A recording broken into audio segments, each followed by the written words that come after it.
మీ ఎలాంటి వ్యాపార ప్రకటనలకైనా వెంటనే మా ఛానల్ సంప్రదించండి. ఓం సదాశివసమారంభాం వ్యాసశంకరమధ్యమాం అస్మదాచార్యపర్యంతాం వందే గురుపరంపరాం. జ్యోతిషాస్త్రాన్ని భావితరాల వారికి ప్రసాదించిన ఋషుల యొక్క పాదపద్మానికి నమస్కారం చేసుకుంటూ, అలాగే నాకు ఈ జ్యోతిష విద్యను నేర్పిన గురువర్యులు జ్యోతిష బ్రహ్మ కీర్తిశేషులు శ్రీ ఏరంకి సూర్యనారాయణమూర్తి గారు, సూర్యశ్రీ దవజ్ఞ గారి యొక్క పాదపద్మాలకు నమస్కారం చేసుకుంటూ, ఓం శ్రీ మహాగణాధిపతి నమః, శ్రీ గురుభ్యో నమః, హరి ఓం. వీక్షకులందరికీ నమస్కారం.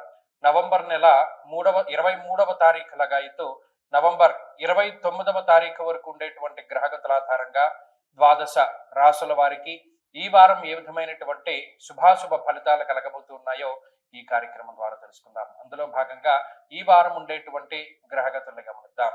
ఈ వారంలో కర్కాటక రాశి యందు గురువు సంచారం చేస్తూ ఉన్నారు. సింహరాశి యందు కేతువు, తులారాశి యందు బుధుడు, అలాగే వృశ్చిక రాశి యందు కుజ, రవి, శుక్రగ్రహాలు, అలాగే కుంభరాశి యందు రాహువు, మీనమందు శనేశ్వరుని యొక్క వక్రగతి. ఈ శనేశ్వరుని యొక్క వక్రగతి కూడా ఈ 28వ తారీఖు తోటి పూర్తి అవుతూ ఉన్నది.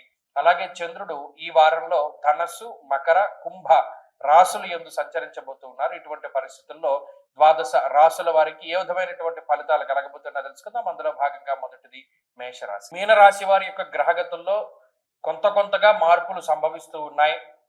ఈ వారంతో ఈ రాశి వారికి పూర్తిగా శని వక్రగతి యొక్క దోషాలు పోతాయి. ఈ శని వక్రగతి దోషాలు పోయినంత మాత్రం చేతనే ఖర్చు తగ్గుతుంది, ప్రయాణాలు తగ్గుతుంది, శారీరక శ్రమ తగ్గుతుంది, అపోహలు భయాలు తగ్గుతాయి, నీలాపనిందలు తగ్గుతాయి. వీటన్నిటి నుండి కూడా బయటపడతారు. ఇప్పుడు రుజుమార్గంలో జన్మరాశి స్థిత ఫలితాన్ని ఇస్తున్నాడు ఈయన.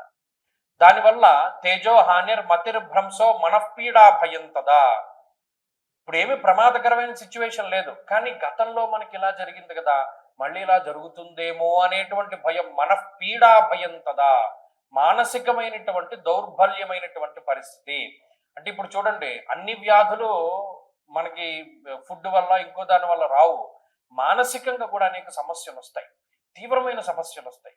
ఇలా మానసికంగా ఇబ్బంది పడుతూ ఉన్నటువంటి రాశి వాళ్ళలో ఇప్పుడు మీనరాశి వారు చేరుతారు. అయితే ఒక అదృష్టం ఏంటి అంటే గురుబలం ఉంది. గురుబలం ఉండడం వల్ల కొన్ని సందర్భాల్లో వీటన్నిటి నుండి బయటపడతారు. అయినప్పటికీ ఒక సపోర్ట్ కోసమే ఎక్కువ వీళ్ళు ఆశ్రయిస్తూ ఉంటారు, తాపత్రయపడుతూ ఉంటారు. మంచి సపోర్ట్ దొరకాలి, ఎవడైనా మంచి సలహా ఇచ్చేవాడు దొరికితే బాగుండు అనేటువంటి విధానంలో ఆలోచన చేస్తారు. డిపెండెన్సీ పెరిగిపోతూ ఉంటుంది. దీనివల్ల తెలియకుండా ఇతరుల మీద ఆధారపడేటువంటి పరిస్థితులు పెరిగిపోతూ ఉంటాయి. అదొక్కటి కొంత నెగిటివ్ ఈ మీన రాశి వాడికి. తప్పితే మిగతా పరిస్థితులు అన్ని బాగున్నాయి. వీరికి ఏం ఆర్థిక సమస్యలు లేవు, అలాగే తీవ్రమైన అనారోగ్య సమస్యలు లేవు. కొన్ని ఖర్చులు ఉన్నాయి, కొన్ని తప్పనిసరి ఖర్చులు ఉన్నాయి. మీకు సంబంధం లేకపోయినా, మీరు డబ్బు ఇవ్వవలసిన అవసరం లేకపోయినా కొన్నిసార్లు డబ్బు ఖర్చు పెట్టవలసిన పరిస్థితులు ఉంటాయి. అవి మినహాయించి మిగతా అంత ఇబ్బందికర వాతావరణం లేదు. ప్రత్యేకించి ఈ వారంలో చంద్రబలం పరిపూర్ణంగా ఉన్నది.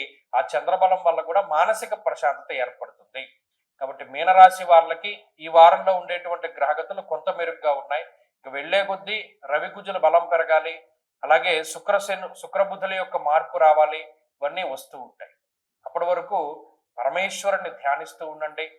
ప్రతిరోజు శివ అష్టోత్తర శతనామావళి స్తోత్రాన్ని పారాయణం చేయండి. అలాగే దక్షిణామూర్తి కవచాన్ని పారాయణం చేయండి. మంచి ఫలితాలు సంప్రాప్తమవుతాయి. ఈ వారంలో కలిసి వచ్చేటువంటి రోజు సోమవారంగా చెప్పవచ్చును. అదృష్ట సంఖ్య 1, అదృష్ట వర్ణము పసుపు.